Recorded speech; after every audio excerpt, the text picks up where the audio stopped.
everyone, this is Julie with a little video on the border function on the Solaris 1 with the upgrade to Solaris 2 and the Solaris 2. So the first thing we want to do is go into embroidery. Then we want to select the quilt border. Then if you scroll down to the end, you'll see the 5 new borders that have been added on the Solaris 2. Just as a little quick recap, if I go over to here, this is a new section. This is a 2-color border section that has been added on the Solaris 2. And here in number 3 are the hexagon borders that have been added. I currently don't have a hexagon table runner or anything to do right now, but I will show that at sometime in the future. Right now we're just going to choose the number 1, and we're going to choose one of the fun new borders. Let's see, let's take a look at all of them. Oh, that one's fun. That looks like a fun one too. That's really pretty. Let's see, that one's nice also. And that's cute. Oh, decisions.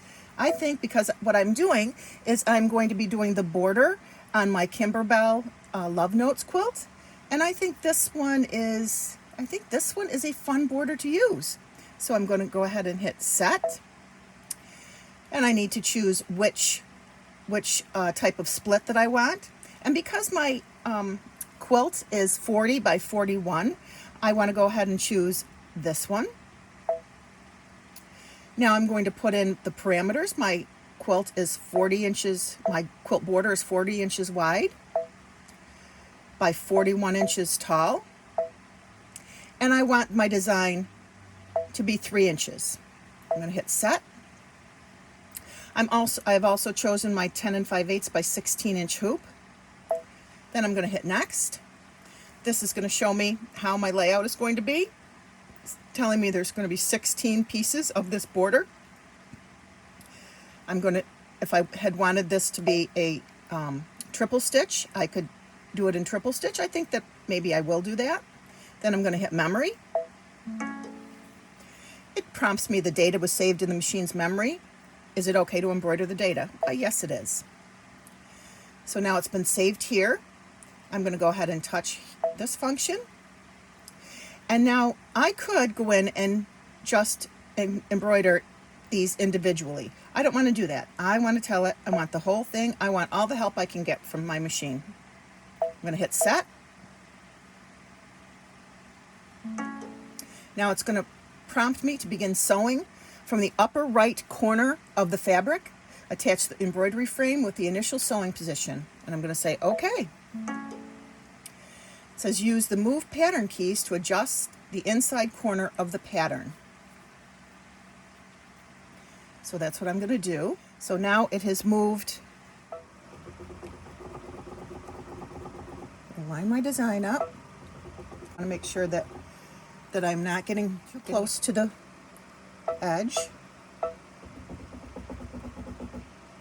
because I have to remember my binding.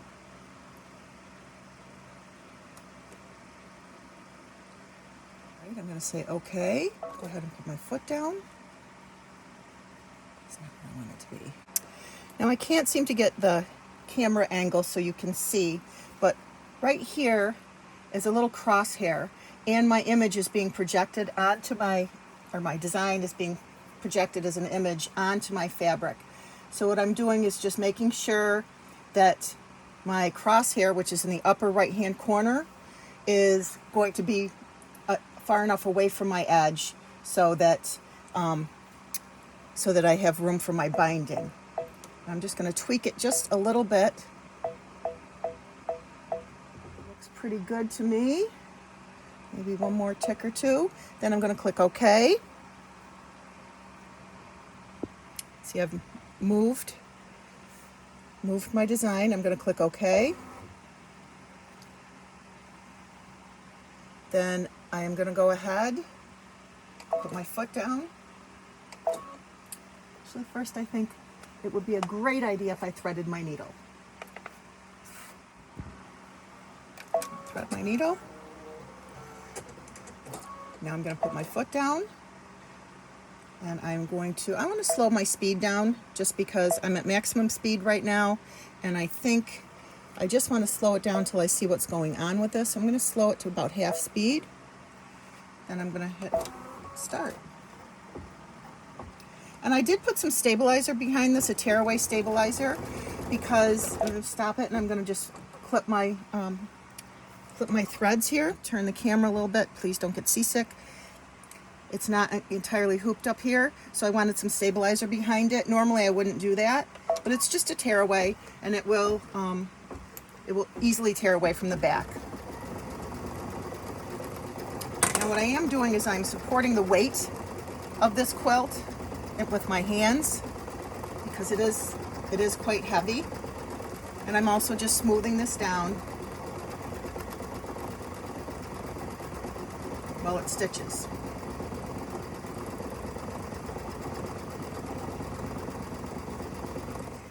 When it finishes, the screen is now asking me, embroidery is finished, okay, to connect next pattern, and I'm going to say okay. And it says use the rotate keys to adjust the angle of the pattern while keeping an eye on the points around the pattern. So I'm going to say okay. And I am going to make my adjustment. See where my crosshair is. And it looks to me, I know you can't see it, but it looks to me like it is connecting perfectly. So I'm going to go ahead and say okay. I'm going to put my foot down. I'm going to move you again.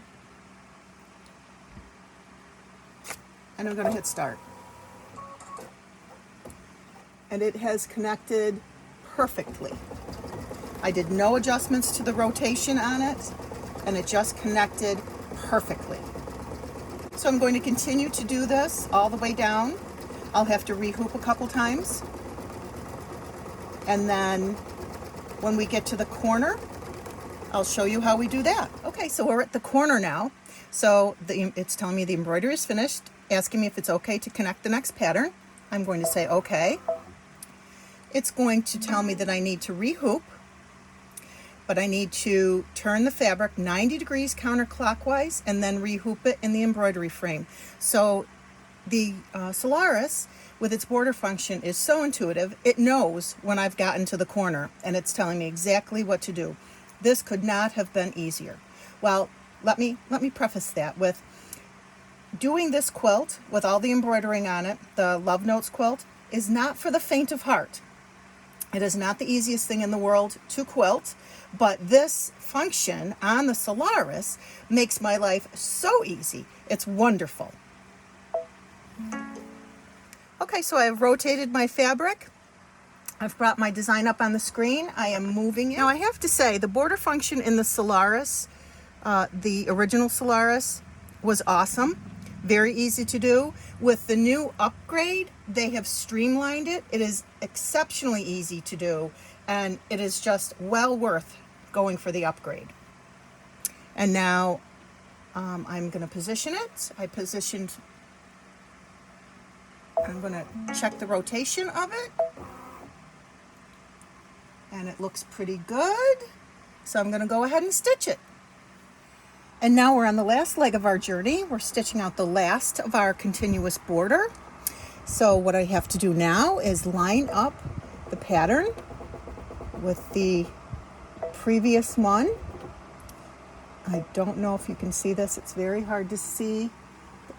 Excuse me, the red on red. Thread my needle.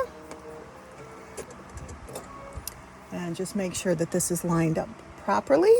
Let me see if you can see. Nope.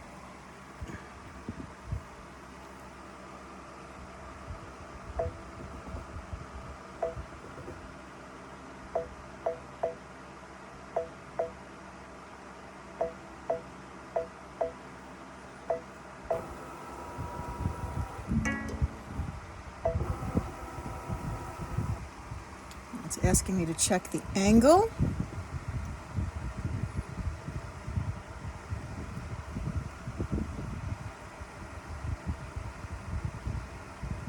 Looks good. Ow. And we're going to tell it to stitch.